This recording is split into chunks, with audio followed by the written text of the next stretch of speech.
Good afternoon बच्चों, combo classes में आपका बहुत बहुत स्वागत है। आज हम लेकर के आ गए हैं एक नया वीडियो, एक गर्मा गर्म वीडियो जो कि हो सकता है कि पेपर आउट हो सकता है। इस टॉपिक को आप पढ़ के जा सकते हैं, आपका 100 क्वेश्चन 100 आउट ऑफ 100 आप ला सकते हैं। तो चलिए वीडियो को स्टार्ट करते हैं। पहले चैप्टर से जो रिलेटेड टॉपिक्स हैं, जो इंपॉर्टेंट टॉपिक्स हैं, उसको हम लोग पढ़ेंगे। हमने टॉपिक्स के कुछ नाम लिखे हुए हैं यहाँ पर, जिनका टॉपिक का नाम है, चैप्टर का नाम है हमारा charge and electric field. Charge and electric field से हम देखेंगे कौन कौन से टॉपिक ऐसे हैं जो इंपॉर्टेंट होते हैं, बहुत ज्यादा आते हैं, हर एक साल एग्जाम में आते हैं। तो चलिए स्टार्ट करते हैं वीडियो को। पहला जो टॉपिक है हमारा electric field due to dipole. पहला जो टॉपिक है electric field due to dipole. तो electric field due to dipole की बात करें तो हम लोगों ने कहा था कि डायपोल के थ्रू इलेक्ट्रिक फील्ड के लिए दो कंडीशन होता है। एक एक्सियल कंडीशन होगा, कौन सा होगा? एक एक्सियल कंडीशन होगा और एक होगा इक्वेटोरियल कंडीशन, है ना। एक होगा हमारा एक्सियल कंडीशन और दूसरा होगा हमारा इक्वेटोरियल कंडीशन। चलिए तो देखते हैं एक्सियल कंडीशन में हम इलेक्ट्रिक फील्ड की वैल्यू कैलकुलेट करके देखते हैं, आखिर कैसे कैसे कैलकुलेट करेंगे, सॉल्व करेंगे। तो स्टार्ट करते हैं वीडियो को। एक हमने इलेक्ट्रिक डायपोल ले लिया AB, जिस पर एक माइनस क्यू चार्ज और एक प्लस क्यू चार्ज जो है रखा हुआ है। इनके बीच का डिस्टेंस है 2L, ठीक है। इसके सेंटर O से R डिस्टेंस पर एक कोई पॉइंट है P, जिस पर हमें क्या करना है, कितने डिस्टेंस पर है बेटा? R डिस्टेंस पर है कोई पॉइंट P, जिस पर हमें इलेक्ट्रिक डायपोल के थ्रू इलेक्ट्रिक पोटेंशियल की वैल्यू कैलकुलेट करके बतानी है। तो क्या लिखेंगे स्टेटमेंट में? Consider an electric dipole AB of charge plus Q and minus Q separated at a small distance 2L. Consider a point P is at distance R from the center of the dipole O, at which we have to find the net electric field due to the electric dipole. Clear है? तो सबसे पहले हम क्या करेंगे, minus Q से plus की point P की डिस्टेंस फाइंड करेंगे। तो कितना हो जाएगा हमारा? R प्लस L हो जाएगा। और इसी तरह से जब हम माइनस क्यू से पॉइंट P की डिस्टेंस फाइंड करेंगे तो कितना हो जाएगा हमारा? हो जाएगा R माइनस L, ठीक है। अब देख रहे हैं कि प्लस क्यू के थ्रू अगर P पर पॉइंट इलेक्ट्रिक फील्ड फाइंड करेंगे तो क्या होगा? E1 इधर की तरफ हो जाएगा और माइनस क्यू के थ्रू हो जाएगा E2 इधर की तरफ। तो E1 की वैल्यू अगर हम कैलकुलेट करना चाहें तो E1 इक्वल टू हो जाएगा 1/4 पाई एप्सिलॉन नॉट Q अपान, देख रहे हैं E1 किसके थ्रू है? तो R माइनस L का होल स्क्वायर। डायरेक्शन क्या होगा? फ्रॉम B टू P होगा। देख रहे हैं B से P की तरफ है। E1 की डायरेक्शन क्या है? इधर से इधर की तरफ गया है। सिमिलरली E2 की वैल्यू की बात करें तो 1/4 pi epsilon not Q upon R plus L का होल स्क्वायर। डायरेक्शन क्या होगा? फ्रॉम P टू A होगा। तो नेट इलेक्ट्रिक फील्ड कितना हो जाएगा? Net electric field at P कितना हो जाएगा? Equal to E1 minus E2। जैसे ही सॉल्व करेंगे हम E1 E2 की वैल्यू को सॉल्व करके रख के सॉल्व करेंगे तो हमारा आ जाएगा 1/4 pi epsilon naught 2P upon RQ, ठीक है। फाइनल रिजल्ट हमारा आ जाएगा electric field due to dipole on axial point. ये हमारा फाइनल रिजल्ट आकर के मिल जाएगा। इसका हमने फुल वीडियो पहले बना दिया है, जाकर के मेरे चैनल पे इसको विजिट कर लीजिए, देख लीजिए, अच्छे से समझ लीजिए। यहाँ तो हम शॉर्ट में इस टॉपिक को पढ़ रहे हैं, इसलिए आपको हमारे चैनल पे विजिट करना होगा, हमारे प्लेलिस्ट में विजिट करना होगा। उसमें इस टॉपिक का पूरा वीडियो अवेलेबल है। चलिए फिर दूसरा टॉपिक हम पढ़ते हैं। इसी में एक्सियल की कंडीशन के बाद हमारा आता है दूसरा condition, equatorial condition. Equatorial condition में हम क्या बात करते हैं? इक्वेटोरियल कंडीशन में हम क्या करेंगे, एक इलेक्ट्रिक डायपोल हम लोगों ने लिया है, चलिए लेते हैं उसको भी। इक्वेटोरियल कंडीशन में ये एक इलेक्ट्रिक डायपोल हमने ले लिया AB हो गया इलेक्ट्रिक डायपोल, यहां माइनस Q और यहां प्लस Q। इसका सेंटर O, इनके बीच का डिस्टेंस 2L हो गया। यहां इनके परपेंडिकुलर एक्सिस पर R डिस्टेंस पर एक कोई पॉइंट P है, जिसको हम इक्वेटोरियल पॉइंट के नाम से जानते हैं। इसी पॉइंट P पर हमें क्या करना है, इस डायपोल के थ्रू इलेक्ट्रिक फील्ड की वैल्यू कैलकुलेट करके बतानी है। तो इसके लिए हम क्या करेंगे, सबसे पहले हम करेंगे कि इस चार्ज से इसकी डिस्टेंस फाइंड करेंगे और इस चार्ज से इसकी डिस्टेंस फाइंड आउट करके बताएंगे। ये r है हमारा, ये 2l है, तो ये आधा l हो जाएगा, ये भी आधा कितना हो जाएगा, l हो जाएगा। क्या करेंगे, ये डिस्टेंस निकालेंगे पाइथागोरस थ्योरम से, तो r square plus l square under root में हो जाएगा हमारा। ठीक है, अब देख रहे हैं प्लस क्यू के थ्रू इलेक्ट्रिक फील्ड जो होगा हमारा इधर की तरफ होगा, और माइनस क्यू के थ्रू देखें इलेक्ट्रिक फील्ड तो हमारा E2 हो जाएगा नीचे की तरफ। जब हम इसका दूसरा फिगर बना करके देखेंगे, ये पॉइंट हो गया हमारा P हो गया, ये नीचे की तरफ और ये ऊपर की तरफ, है ना, ये E1 हो गया और ये E2 हो गया। जब हम इनको दो कंपोनेंट्स में, इनको हॉरिजॉन्टल और वर्टिकल कंपोनेंट्स में ब्रेक करेंगे, तो इनका हॉरिजॉन्टल वर्टिकल कंपोनेंट हो जाएगा E1 साइन थीटा और इसका हो जाएगा E2 साइन थीटा। इसका हो जाएगा हम लोगों का E1 कॉस थीटा और E2 कॉस थीटा, है ना। अब क्या देख रहे हैं कि E1 की जो वैल्यू हमारी मिलेगी 1/4 pi epsilon not Q upon R square plus L square, है ना। और उसी तरह से E2 की जो वैल्यू मिलेगी हम लोगों की 1/4 pi epsilon not Q upon R square plus L square. क्या देख रहे हैं कि सिंस E1 और E2 क्या हैं, इक्वल हैं, तो इस फिगर में अगर देखें तो E1 साइन थीटा और E2 साइन थीटा भी क्या होंगे, आपस में इक्वल होंगे। और क्या देख रहे हैं, एक ऊपर लगा हुआ है, एक ऊपर की तरफ गया है और दूसरा नीचे की तरफ आया हुआ है, तो क्या कहेंगे, वर्टिकल कंपोनेंट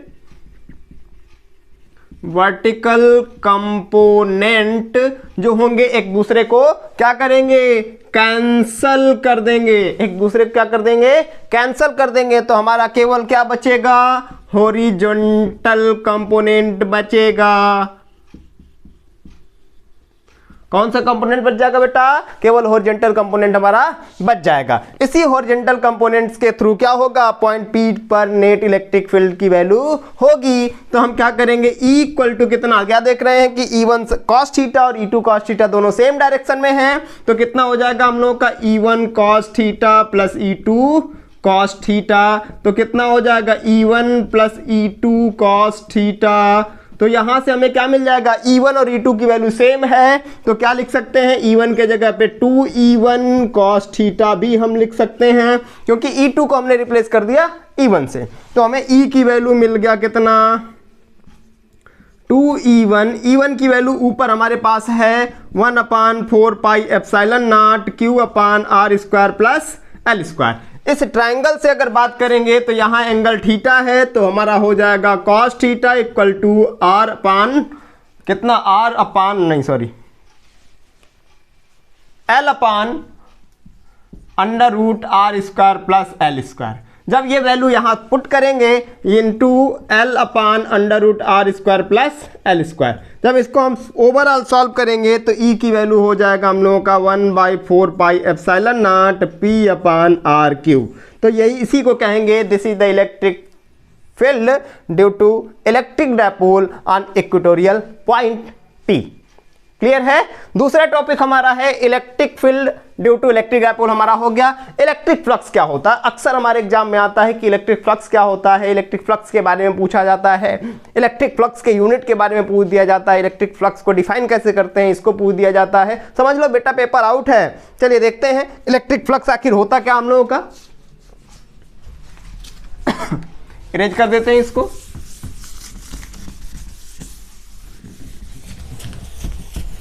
चलिए देखते हैं electric flux. Electric flux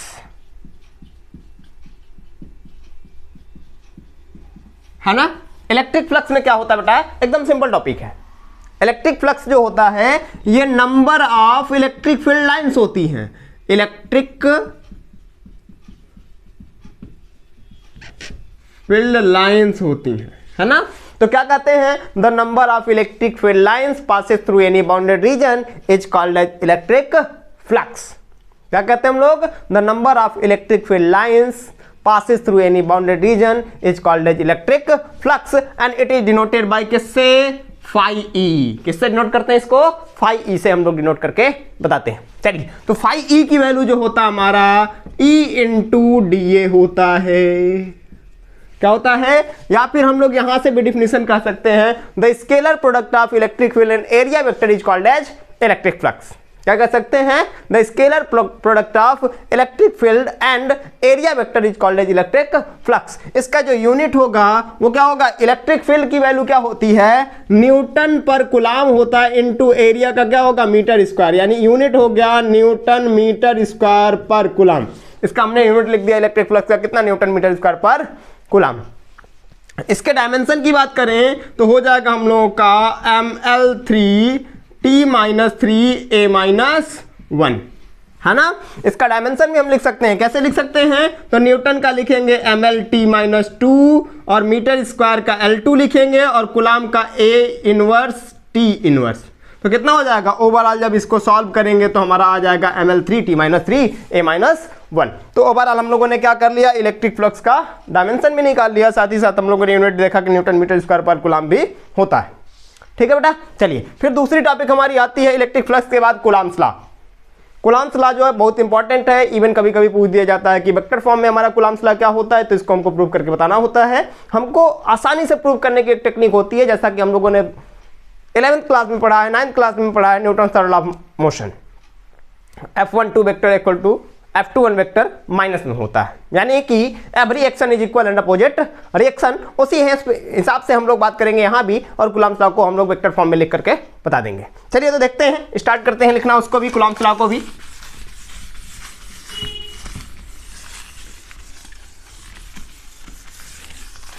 Coulomb's law,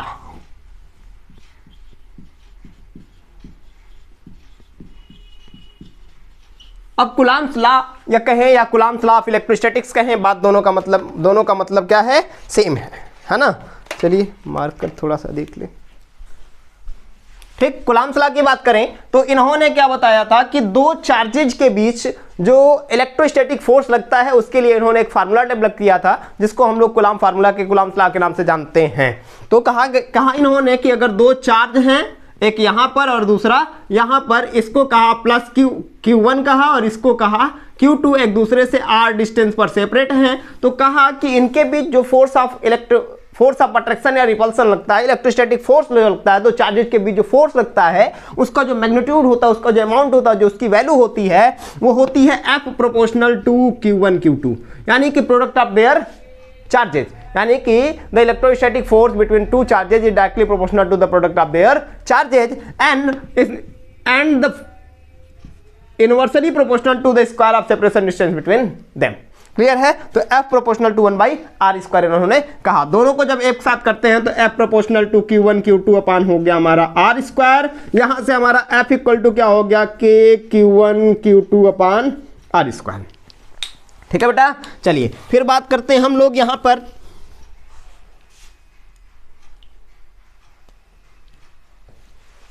फिर हम लोग बात करेंगे अगर, तो यहां पे हम लोगों का आ जाएगा, कितना आ जाएगा, K को क्या कहते हैं, डाइलेक्ट्रिक कांस्टेंट कहते हैं।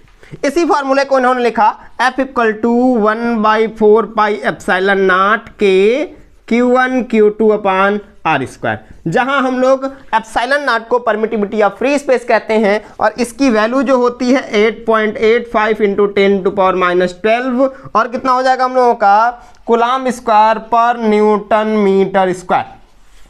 ठीक है बेटा, यानी कि हम लोगों ने कुलाम्स लॉ को मैग्नीट्यूड के फॉर्म में, स्केलर फॉर्म में हम लोगों ने देखा कि इस तरह से होता है, लेकिन इसी को अगर हमें वेक्टर के फॉर्म में लिखना हो जाए तो हम क्या करेंगे, किसी दूसरे टेक्निक का यूज करके हम इसको वेक्टर के फॉर्म में लिख सकते हैं, किसी दूसरे टेक्निक का यूज करके हम इसको वेक्टर के फॉर्म में लिखना पसंद करेंगे, है ना।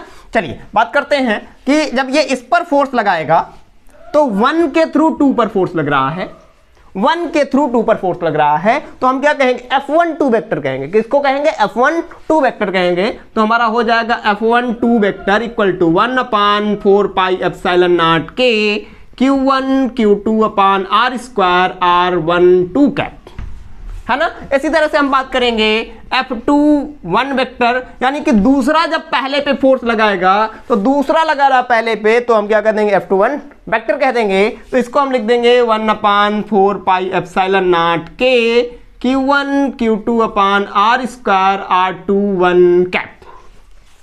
ठीक है बेटा, चलिए फिर बात करते हैं, लेकिन हम बात करेंगे इसको और हम क्या लिख सकते हैं, है ना। इसको हम चाहें तो और सिंप्लीफाई करके लिख सकते हैं, क्योंकि हमें पता है कि आर कैप इक्वल टू होता है R vector upon mod of R vector, ये फार्मूला होता हमारा। तो हम क्या कहेंगे कि सिंस, अब देखें जितना डिस्टेंस 1 से 2 का होगा उतना ही डिस्टेंस 2 से 1 का होगा, लेकिन एक पॉजिटिव होगा तो दूसरा नेगेटिव होगा। अगर इधर से हम प्लस ले रहे हैं तो इधर से हम क्या करेंगे, माइनस लिखेंगे। तो लिखेंगे since r12 cap equal to minus r21 cap, या फिर हम इस तरह से ना लिख करके इसको एक थोड़ा सा सिंप्लीफाइड और कर लेते हैं। तो क्या लिखेंगे, इसको हम कैपिटल के कह रहे हैं, के Q1 Q2 upon R square R cube into r12 vector. ठीक है बेटा, यहां पे हम लोगों ने क्या किया, इस टेक्निक का यूज करके इसको लिख लिया। इसको भी हम उसी तरह से लिखेंगे, के Q1 Q2 upon are cube r21 vector, है ना। अब देख रहे हैं कि since r12 vector equal to r21 vector, लेकिन एक की डायरेक्शन क्या होगी, नेगेटिव होगी। तो एक इक्वेशन होगा ना पहला, ये इक्वेशन हो गया सेकेंड। तो क्या लिखेंगे, from equation first and equation number second कितना हो जाएगा हम लोगों का, f12 vector equal to minus f21 vector, है ना। तो हम लोग चाहें तो कुलाम्स लॉ को, कुलाम्स फार्मूले को वेक्टर के फॉर्म में इस तरह से आराम से लिख सकते हैं। ठीक है, नेक्स्ट हमारा टॉपिक है गॉस थ्योरम। गॉस थ्योरम जो कि हर एक साल एग्जाम में आता है, आई थिंक कि यूपी बोर्ड के किसी न किसी सेट में आया हुआ था, हमने देखा था।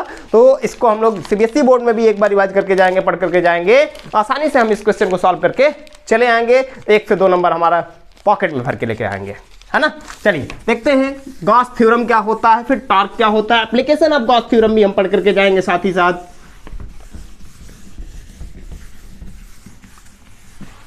चलिए देखा जाए तो दूसरा टॉपिक हमारा क्या है, हमारा दूसरा टॉपिक है गॉस थ्योरम। गॉस थ्योरम, है ना। गॉस थ्योरम की बात करें तो एकदम सिंपल, इसको भी सॉल्व करते हैं, आसानी से कर लेते हैं, आज हम तो टोटल सॉल्व करेंगे, है ना। चलिए स्टार्ट करते हैं। गॉस थ्योरम को भी सॉल्व करना एकदम सिंपल सा टॉपिक है, एकदम आसान सा टॉपिक है। 2 नंबर का एग्जाम में आता है, अगर डेरिवेशन के साथ आता है तो ये कभी कभी 3 नंबर का आ जाता है ना। तो गॉस थ्योरम में क्या बताया था, according to this law the number of electric field line passes through any bounded region is 1/ε0 times of the total charge enclosed by the surface, है ना। तो ये हम लोगों ने एक सरफेस लिया जिसने टोटल चार्ज जो है Q कंटेन किया हुआ है। ये हम लोगों ने एक सरफेस लिया जिसने total charge plus Q contain किया। कितना चार्ज किया है, प्लस प्लस कंटेन किया हुआ है ना। या फिर कहें कि इसके पास प्लस Q चार्ज है, एक छोटा सा रीजन ये है, इसके चारों तरफ का ये एरिया है, इससे एक छोटा सा रीजन है, इससे जो number of field lines pass करेंगी वो कितना हो जाएगी। हम लोगों ने d फाई E की वैल्यू निकाला था, E डॉट dA वेक्टर निकाला था।